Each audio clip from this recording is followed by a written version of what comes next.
Welcome to Educating to be Human, a podcast where we'll explore what it means to be human in today's world at the intersection of education, technology, and culture. I'm your host, Lisa Petrides, founder of the Institute for the Study of Knowledge Management and Education. Each week, I'll speak with people who are supporting transformative change in education today. That is, ordinary people creating extraordinary impact. Thank you very much for listening.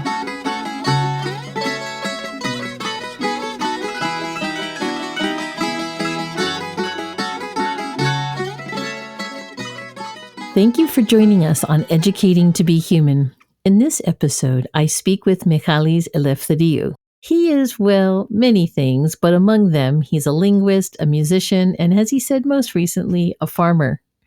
Mihalis is the creator of Language Transfer, which is a freely available online language learning application that truly challenges conventional approaches to how we acquire language. In this episode, we'll explore not just the origins and the genius of language transfer, but also how learning languages transforms us as humans, how it shapes our interactions, how it deepens our understanding of culture and people, and how it rewires our brain. This episode today is a perfect fit for our series on curiosity and creativity, showing how language is at the core of how we express ourselves as humans and how we connect with the world. Welcome, Mihalis. So glad to have you with us today. Thank you. Happy to be here. So tell me, what language did you speak growing up? What's your first language? English. I grew up around other languages where I was born, but I just grew up speaking English and swearing in some other languages. So when did you begin to acquire a second language, or what gave you interest in wanting to speak another language? I mean, the seed for the interest was planted really young. The memory that comes to me is just being at the post office, and I think it was Punjabi, but I mean, how can I remember now? But there was a couple that worked there, and they would scream at each other like from across the post office from the different counters. And then they would redirect to you and address you in like this most perfect Queen's English, which was like better than the local accent. And that was just fascinating. And also like in my family, I guess it seemed more fascinating outside of my own context for some reason, because in my own context, growing up around languages, like there was English and there was Greek and then there was Greeklish, right? And there was such a blend in the way people spoke that it was just like only if you concentrated would you work out if your granddad was speaking just Greeklish or Greek. Actually, I remember there was this funny story that he was talking to my mum's boyfriend and my mum came in and she's gone like, "Dad, why are you speaking to him in Greek?" And the guy hadn't even noticed, just because his accent in English was so thick and heavy that it passed into Greek, and the other guy, like the English guy, hadn't noticed. I love that. So tell us a little bit about what led you to begin to learn another language, a second language. Well, I went to university and I started law, and I found that really depressing. And my university was really international, and people from Mexico and Peru and Japan and Russia, and just sharing flats on campus as well, And I kind of had this healthy envy of people that were studying languages. I felt like I was going to boarding school and they were going to Hogwarts. And then just somebody suggested to me in a bar, like, hey, why don't you do this TEFL and foreign languages thing, and then you can just travel around and teach English and blah, blah. And like all the lights went off, and yeah, I'd have to start in the first year again. But yeah, it was like a little adjustment period there going, I can do that. Took my law exams, I passed them and whatever, and I changed and started again as a first year. How is it when somebody studies languages at the university? So are you required to study other languages, or where does the linguistics piece start to come in, where you're sort of like understanding languages and their relationship with other languages? At university, we sat in front of computer screens and like looked at verb conjugation tables, and filling out boxes. Which is like, how do I get that in my brain though? And the novelty of the technique was the fact that it was on a computer. And our teacher, who I really did like, but her speciality was in computer-based language learning. It was just like, what is the difference here? Like having this on the screen as opposed to having it on a printout. So yeah, that's not what worked for me.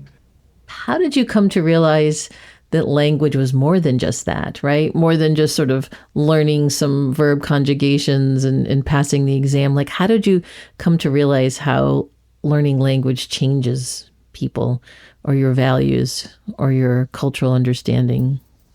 So that's got much more to do with life experience, I guess, than the process of learning the language. But then that life experience fed into the way I wanted to teach language, So it was almost like, well, and that's an interesting way to put it, which I don't know if I have before. It's a bit like you channel your life experience through the product indirectly in that way. The stuff that I learned the hard way, but that I can teach the easy way, So a lot of that, for example, might have to do with realizing our own indoctrination through looking objectively at another culture in the same way, like, people make jokey nature videos about human beings. There might be people like out on the lash, so to speak, and the camera appears and someone's doing the voice of David Attenborough and, describing the mating rituals and what have you. You go through like social sciences at university, you're looking at culture like this all the time. And so indirectly at the university, and that's also the stuff you get exposed to when you study a language in an international environment, you're learning about economics and politics and all kinds of things. And you're realizing how it produced the people. Now, not everybody makes that jump, but, of course you should at some point go, oh, what does that mean for me? What does that mean like for what I am and how I was produced? And it kind of breaks one of those many fourth walls that language learning breaks or can break if you're willing to go there. Yeah, could you say a little bit more about that? I'm not sure how familiar people are with sort of that concept. Yeah, it's a great concept. Like breaking the fourth wall is when you talk directly to the audience. So when you're watching the screen, you're pretending like you're on a fly on the wall. But when the actor looks directly into the camera, they break the fourth wall. So I think life is a little bit like this. We come into life thinking that we are everything we experience. And as we get older, we start breaking fourth walls. We start understanding I'm not every thought I have. Just because I think that doesn't mean I believe it. Just because my brain throws that out, it doesn't mean it's real. Just because I have that feeling, it doesn't mean it's me. I can't try and correct my brain because I don't want to feel that. We just keep breaking those fourth walls down throughout life. And it's part of spiritual maturity and what makes us human, precisely. And in a culture, I believe in the West, we really need to speed up that process a little bit. That our culture is asking for it noisily and clumsily. And language learning is just like the quickest way to break as many fourth walls with reality and as you can, and just having like a different take on the world, locus of control. But yeah, again, like what it does, it really depends on the individual as well. That's what's special about it as well. So tell us about language transfer. So as you talk about this now, it's so clear to me as actually a user of language transfer myself, which is how I came to you. I could tell that the person who was speaking and making comparisons through different languages was doing a lot more than just trying to teach a language. And what you've said, I think, really, really sheds some light there. But so how did you get to language transfer as a concept? And what is language transfer for those of you who don't know what language transfer is? So language transfer is just like, it's just the place where I put my work, basically. Well, it is growing from that. So it's a project for 3 language courses. There's 9 language courses and also a music course. And it's also expanding as I'm trying to get more people creating thinking method courses, because I couldn't possibly do it for all of the languages that people want.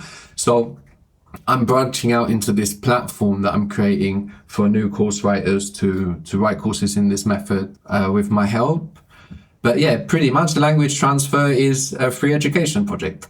How is learning a language through language transfer different than, say, learning a language like you learned in the university? We speak a lot about the base language. So if we're teaching in English, we speak a lot about English and how English works, and we raise the language consciousness there. But that doesn't mean, as people might think, that we're focused heavily on translating that. So we're not focused on translating the base language. We're much more focused on translating thought and understanding that thought is something you're translating into your first language all the time. You don't think in language, although you can think in language. So we do think in language. It doesn't mean thought is language. Thought is something we translate into language. So like seeing such a heavy focus on English when you start a course, it's kind of camouflage what's actually going on. But the focus is much more on your thought. And can you describe sort of the method of language transfer, or of the thinking method, I guess you call it? The easiest way to summarize it would probably be that section in the book, which is 10 things we do in the thinking method, which show 10 key points. I can just list them. I'm not sure if they'll make a lot of sense by themselves, but we inhabit the learner's mental theater. You have a mind in your own mind, which is the learner's mind. Extreme empathy, let's say. We teach everything one thought at a time. So that's teaching things one thought at a time, not one thing at a time. Maybe to produce one thing in language, it's 3 thoughts, so we're teaching everything one thought at a time, but also everything that you need. We manage cognitive load and tension contours. So there's just a focus on the experience, as in the same way that there is a focus on artistic experiences. If you watch a movie, it's not like action packed the whole way through. There are the tension contours, and the same for stand-up comedy. And the courses as an experience, as in a performance, are thought out in that way as well. We import knowledge, which basically means we don't reinvent the wheel. The most recent tagline of language transfer is, learn a language as if you knew it already. So this is about importing knowledge. We reframe. That means that we're not tied to how languages have been traditionally explained. And all of the courses have like unique explanations that don't appear anywhere else, because it makes sense to reframe that language in that way. It offers more coherence than the traditional ways that have been used to explain it. So we have that freedom to do that. Number 6 is that we weave, so we don't learn things vertically. Presenting things vertically makes sense to the person that knows it all already. So if you want to know everything, if you want to list everything you know about Spanish, you'll put like hablo, habla, hablan, hablamos, vertical present tense conjugations all together. It doesn't make sense to teach them in that way. It makes sense to weave them with other elements of the language where the thoughts necessary to create them are the same or similar or contrasting. I mean, you can have any different reasons for that, but you're weaving rather than learning things vertically. We correct correctly. That means like every correction is an opportunity, and you need to be very plugged in and trying to find out what thought led to the problem and how mistakes are part of the learning process. And we increase language and learning consciousness, which is just another aim that's runs through the course. That's beautiful. And I have to tell you, as an educator and somebody who's taught in higher ed and K-12 environments, like that's some of the best pedagogy that you could have. So thank you for sharing that in that way.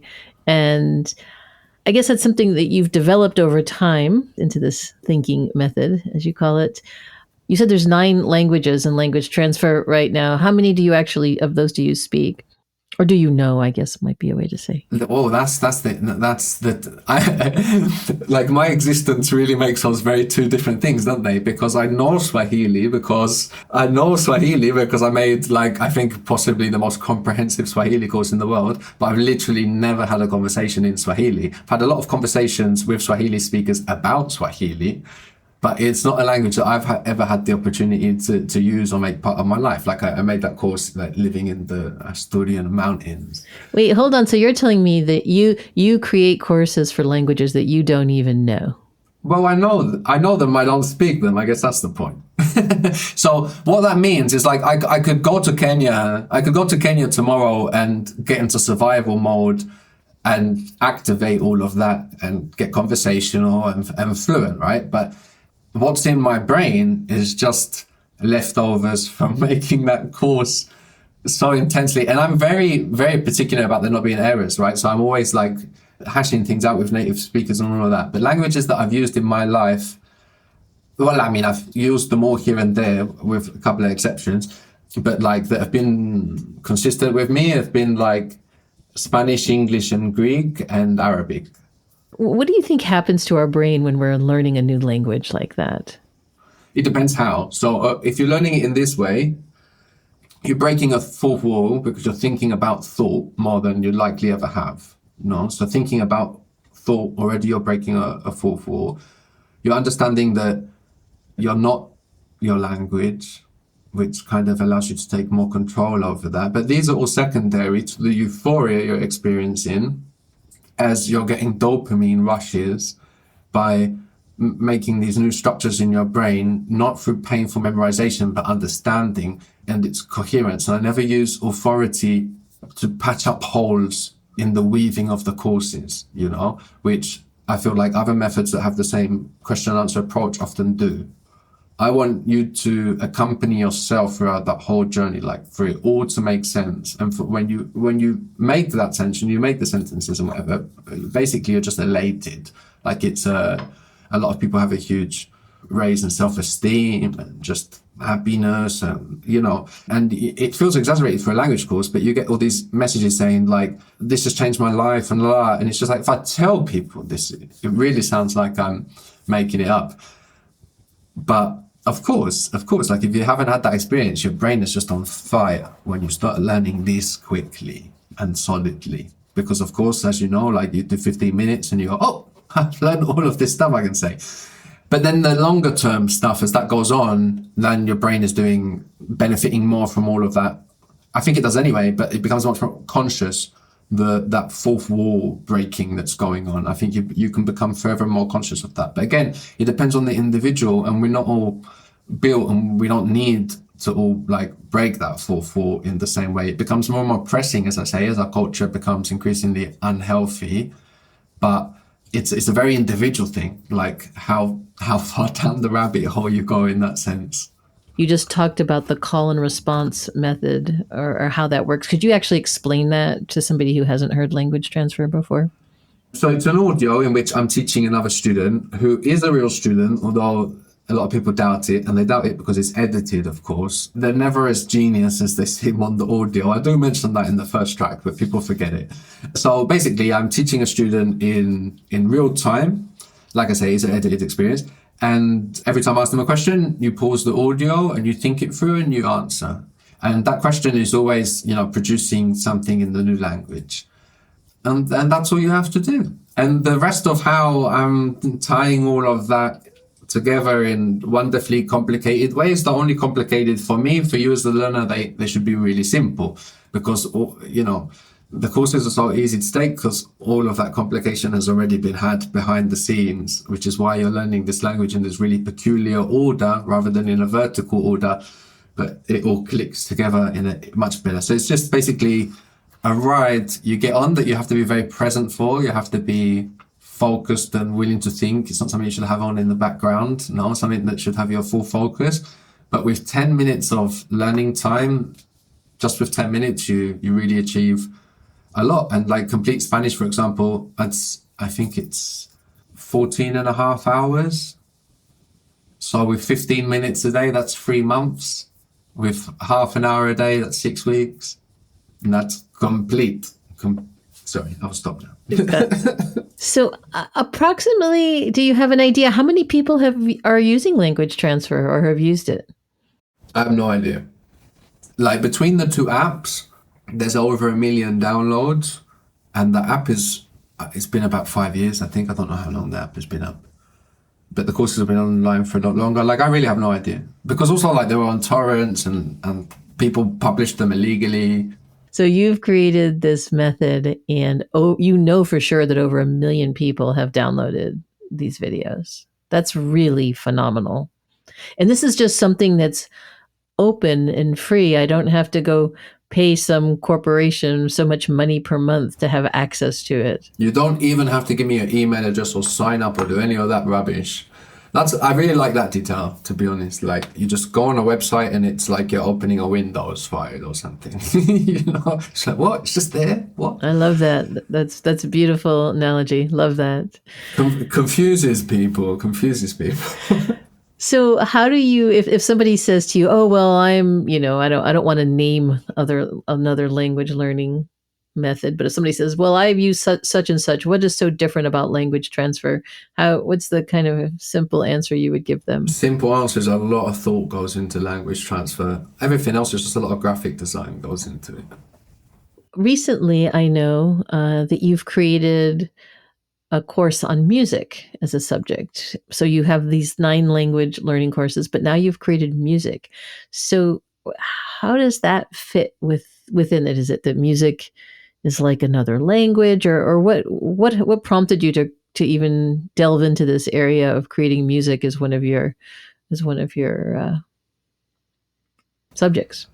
I wanted to do something that wasn't languages to show that the method works for things that aren't languages, because like I say, especially because the courses are so simple to take, people arrive to conclusions about like what the method is, like it's cognates, because often we start with cognates. So there's a lot of simplifications people make that doesn't help me spread the method and get new people writing, that I really need to understand what's going on. And okay, yeah, it does have some elements it shares with language, but it's not the point I'm making, which I know it's easy to construe that, right? But I didn't mean to make the point that music is a language by including it, How should we think about it if it's not just necessarily like another language? Well, that's all described in the intro. Something I like to say lately is like music is like synesthesia, right? Synesthesia, I might be pronouncing that wrong, but it's like, when people smell colors and stuff like that. And all of these senses that we have, be it taste, be it emotions, it's all maths, really. It's all maths. It all comes down to like vibrations and frequencies and basically the same stuff that music is made out of. And tonality is just one of the most mind-blowing and spiritual things like to study, but at the same time, it's all maths. So like very demonstrable and it lends itself very well to the question and answer approach, where I'm like getting people to work out frequencies and half and double numbers and stuff like that. And yeah, it was an experimental course. It does confess that in the intro as well, but I'm really excited about it. It's something I want to continue with, hopefully doing like music workshops live and developing it like that through real contact and tweak it and get other people's input, because the study of music really is overarching in a similar way that languages are. When you study a language, you don't just study a language, you study everything, because the language, you talk about everything. And in the same way, when you study the maths of harmony, you're studying chemistry and physics and reality and radio waves and wireless charging and the soul. Love that. So you have worked on these courses, the 9 courses, the language courses plus music, and now you're trying to get other people to adopt or learn this method and get more people interested in actually creating these kinds of language courses in their own languages. So native speakers. How do you do that? What has that been like? I mean, at this stage, it's more of an overlap with my personal life. Like now I will do some workshops in London sometime soon, because personally, I'm really motivated at the moment to get into high schools and give workshops and motivate kids and adolescents, especially, because I'm really connected to that version of myself and know that I could have really done with something like this. But of course, when I started, I needed to get as much teaching in as possible. Now, when I write a course, I have like enough internal students in my head. I know exactly, like at this point, 40% of people will react like this, 20% will react like that. Oh, that's fascinating. Fascinating. But there was a lot of hours for that. So at some points, I was just constantly giving workshops to test the material, and also I could collect donations afterwards, which means I could like be more focused on writing and sustain myself less with private classes, which was really important for me, because they're like intense situations where like if I have 2 private classes in a day, I can't do much else. Mostly it was just material testing and wanting to connect with people and what have you. And then of course there were like more specific situations, like in Cyprus, where we have a division, and they're like Greek and Turkish workshops take on a whole different significance. Could you actually talk about some of that work that you did in Cyprus? Was that some of the first actual language transfer courses that you were creating, was based on your work in Cyprus? it was the resurrection of language transfer, because language transfer really was just going to be English for Spanish speakers. It was kind of my parting gift to the Spanish speaking world when I was just like sick of living on the moon, as I'd said it, in Argentina, and just like needed a break from everything Argentine. I don't feel bad about saying that because every Argentine I've ever met feels the same. And that was kind of like my parting gift to Argentina, so to speak.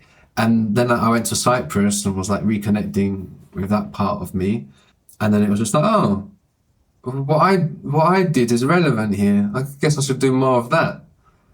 You know, because I was always looking for something social in work-wise, right? I did like NGO work and volunteer work and all of that. I was always looking to be motivated by something other than money. So when I went to Cyprus, I didn't know what that was going to be. All of this cool stuff was so intense, and it generates a lot of tension in me to create it. So I wasn't thinking about continuing with that. But when I saw the value of it in Cyprus, then that really motivated me. So I had to learn Turkish and Greek because I didn't know them. Well, tell me, what do you mean about the value? What do you mean? What was the value that you saw? Because, of course, you have a divided island. And so, yeah, for listeners that don't know anything about Cyprus, why would you? It's a tiny little island in the East Mediterranean that's been divided since 1974. And, you know, it was always a multicultural island. But in that period, people had to choose basically if they were Greek or Turkish Cypriots. They created this bi-communal war, which was like fictitious. It's a very complicated story, but basically the Turkish Cypriots had to go north and the Greek Cypriots had to go south. And like today to cross, you get your passport out and whatever. And it's a very silly situation. Like if I talk about it, it's so absurd when you're not in Cyprus. You go, okay, so how do I explain this? Northern Cyprus is the Turkish Republic of Northern Cyprus, but it's only recognized by Turkey. All of Cyprus is considered one country and it's in the EU, but the Cyprus government doesn't exercise effective control over the north. And a lot of like people my age, before they could cross, like they grew up imagining like Mordor on the other side. This is what they tell me. You know, it was different for me because I grew up in London with Greek and Turkish Cypriots in my school. So we had a different experience of in the diaspora of what was the war and division and all of that, right? We saw each other. Also in a very international context where we could see that we were the same, rather than imagining somebody on the other side of the wall that's like totally different. And anyway, so I was making Greek and Turkish workshops in the buffer zone, often like in that zone that divides the two sides, and people were coming from both sides. And, you know, for some people it was a way to connect and a way to make friends where they were already they'd already moved themselves away from all of this like hate the other indoctrination, or their parents had, you know. And for other people, it was the workshop that did that for them. Like some friends dragged them along and they were like, okay, all right. And then, you know, they wrote to me afterwards explaining how, okay, you know, my friend went, okay, I'm like, okay, I'm not hateful, I can go. But when I internalized it and I made it mine, talking about the language, right, and building things in Turkish and etc., then I realized like how much bitterness and hatred I had because it turned into love, something like that was written to me. And yeah, like I 100%, like I know exactly what that feeling is. It's amazing how xenophobia can turn into xenophilia, you know, and if it wasn't so politicized in a way to make people feel terrible about themselves, about something that is just like a psychological response. Xenophobia as in the fear of the unknown, the stranger.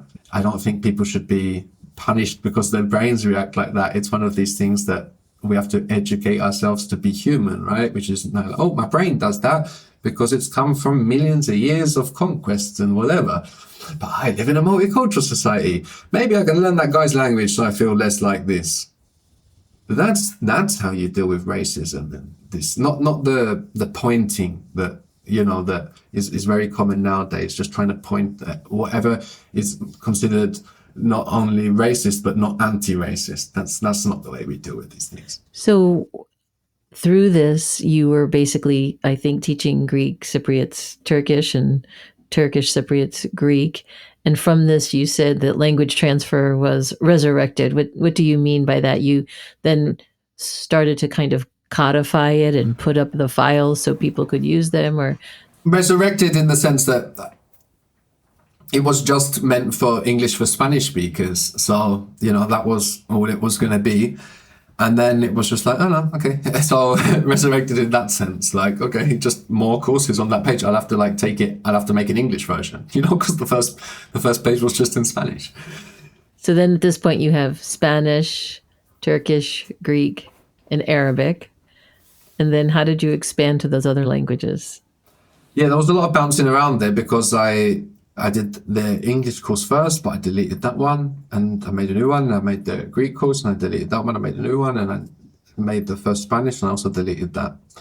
But yeah, for the other languages, Arabic was like a personal interest, and I spent time in Egypt, worked a little bit in Egypt. I love Semitic languages, the way they work. I think it's fascinating. So I was like, definitely want that under my belt. So I went to live in Egypt for a while and did that.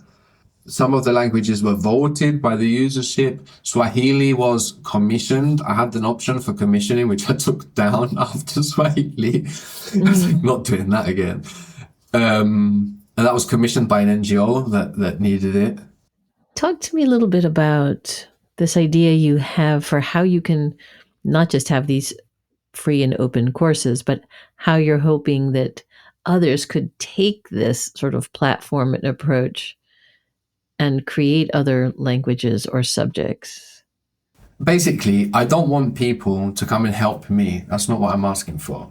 What I'm doing is I'm offering my help to help other people that see this and go, this is amazing, I want to be that guy. If that's you, I will help you be that guy, like i.e. me, right? But I'm not asking for help. So, because when people think I'm asking for help, they offer their charity and they don't follow through on it. And it's very damaging to me and my project. So what I'm offering is my help, that if you think this is the best thing in the world and you also see, I don't want to be employed by somebody. I don't want to be institutionalized in my thought. I need to be free. I could live from this. This could give me the freedom I need teaching this course that this guy helps me create and also make famous. Then you can live from teaching that course. So it's a collaboration, I'm just making the infrastructure in case the right people come along, and I'm always trying to tweak it. So, like communicate in a different way. My communication at the beginning was much more loving and open, and I just got too many time wasters, and then I got much more harsh, and then anybody that is actually serious was too nervous that they would do things wrong and didn't get in touch. And then, so the platform has been a really good balance. It's just like, you do it or you don't. But like all of our communication is public. It goes here. So I've been setting up this infrastructure first with the guidebook, then with the platform, and now with roundtable sessions, which is such an important addition. So this is a new idea that came to me when I was rewriting a bit of the guidebook to reflect the platform, which is instead of doing like my own understanding, the work of my own understanding on a new language when I'm working with a new writer, instead of like figuring that out along the way with the new writer, doing that first for as many languages as I can. So imagine I sit around a table with Japanese native speakers and linguists and what have you. And my job there is to dissect the grammar and talk about ways it would make sense to teach it. So it's very similar to what I do at the beginning of the course, only I'm not going to follow through and write the course. That's the job of the native speaker with my help. Which is a sensible, sustainable way of continuing a project rather than me just like mashing up my brain twice a year with different languages, like as I was doing. So, but like if it's roundtable sessions, I can do that continually. Like it's super exciting for me. It's super easy for me. It's very philosophical and spiritual for me when I look at a way like a language does reality, and it's totally enjoyable, and I don't have all of that terror of being trapped with headphones and my own voice and all of the doubt in the world because I'm teaching a language that I can't rely on my own speaker sense to correct. What a gift, honestly, Mihalis, that you have given us, given to the world of language learning and how we think about culture and change and how we fix some of these seemingly intractable problems in our world that are so much based on, as you said, the xenophobia, being afraid of somebody who's not like you, being afraid of the stranger. I just think it's an extraordinary gift that you've given the world. Thank you for that. And I'm hoping when people learn and hear about this work that you're doing now around creating the infrastructure for this, for them to do that themselves, and you are here as a teacher and a guide and a mentor to help them do that themselves. I'm rooting for you. I'm really hoping that's something that takes off.